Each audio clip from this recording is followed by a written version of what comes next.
जय माता दी मित्रों, आप सभी का हमारे चैनल पर बहुत बहुत स्वागत है। मित्रों, आज हम अपने इस वीडियो कार्यक्रम में ज्योतिष का एक छोटा सा लेकिन महत्वपूर्ण विषय लेकर उपस्थित हैं। अक्सर लोग पूछते हैं कि पंचक तो नहीं, तो पंचक क्या होती है, इसमें कौन कौन से कार्य वर्जित हैं, हमें क्या नहीं करना चाहिए और पंचक के भेद क्या है, इन सारी बातों पर आज हम आप लोगों को जानकारी देने वाले हैं। आप लोग अंत तक हमारा वीडियो देखें और हमारे चैनल को सब्सक्राइब करें। अगर वीडियो पसंद आए तो इसे लाइक और शेयर करें।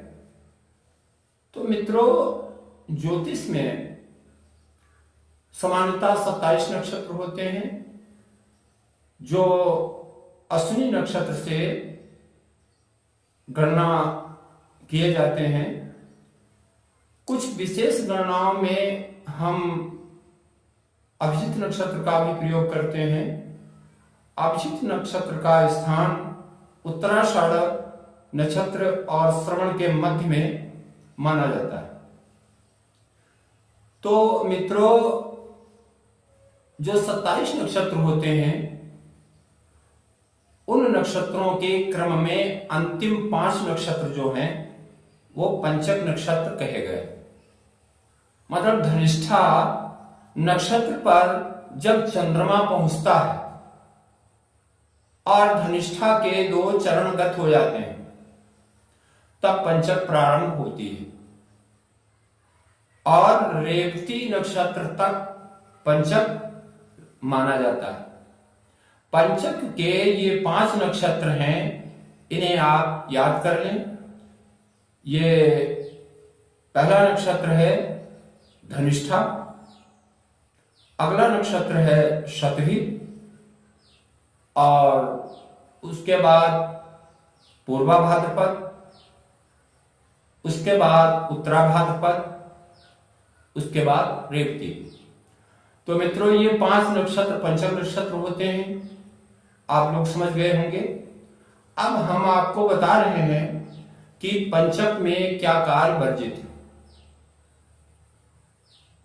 एक श्लोक है कि धनिष्ठा पंच के त्याज्यम तृणम काष्ठादि संग्रहे त्याज्या दक्षिण दिग यात्रा गृहिणाम छादनम तथा।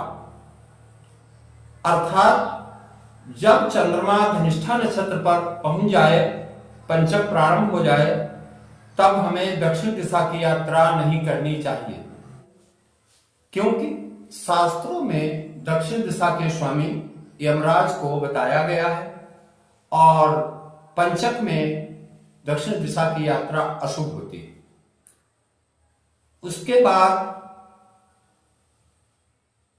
त्याज्यम तृणम काष्ठादि संग्रह, मतलब ज्वलनशील चीजें जो जल सकती हैं, घास फूस तृण काष्ठ आदि, लकड़ी का इकट्ठा करना, लकड़ी की कोई भी चीज जैसा फर्नीचर है, चारपाई है, इन चीजों को हम पंचक में ना बनाएं।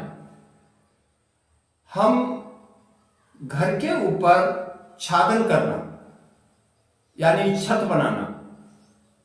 मित्रों, आजकल पक्के मकान बनते हैं, लेकिन आज से 40 साल 30 साल पहले ग्रामीण क्षेत्रों में कच्चे मकान होते थे और उनकी छत बरसात से पहले हम लोग फूस और घास से बनाते थे।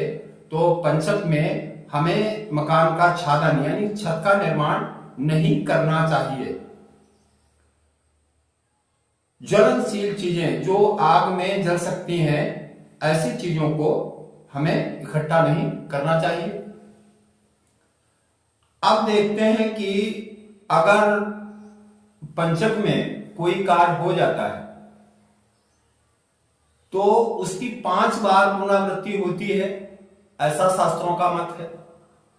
तो पंचक में यदि किसी की मृत्यु हो जाती है तो वो अशुभ माना जाता है। ऐसा कहा जाता है कि पंचक में अगर किसी की मृत्यु हुई है तो कम से कम 5 लोगों की मृत्यु होगी, तो उसकी शांति का उपाय किया जाता है। उसके लिए शास्त्रों में निर्देश है कि यदि किसी व्यक्ति की पंचक में मृत्यु हो तो आप कुशा के 5 पुतले बनाकर और विधिवत उसको सबके साथ में संस्कार में शामिल करें, तो इससे पंचक दोष खत्म हो जाता है। कहीं कहीं वर्णन आता है कि जितनी पंचक शेष रह गई हो, जैसे कि धनिष्ठा से पंचक शुरू होती है और किसी व्यक्ति की मृत्यु होती है शतभिखा नक्षत्र में, तो शेष पंचक कितनी है? 4, तो 4 पुतले रखना चाहिए। इसी प्रकार यदि किसी की मृत्यु पूर्वा भाद्रपद में होती है तो उसके सबके साथ 3 पुतले रखना चाहिए। ये शास्त्रों का विधान है, इससे पंचक दोष खत्म हो जाता है। अब आगे हम आपको बता रहे हैं कि पंचक के भेद क्या है।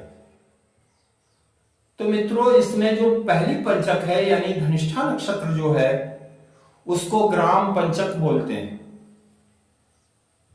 अर्थात अगर धनिष्ठा में कोई शुभ या अशुभ कार्य किसी गांव में हो जाता है तो वो कार्य गांव के क्षेत्र में कम से कम 5 बार होगा, ऐसी मान्यता है।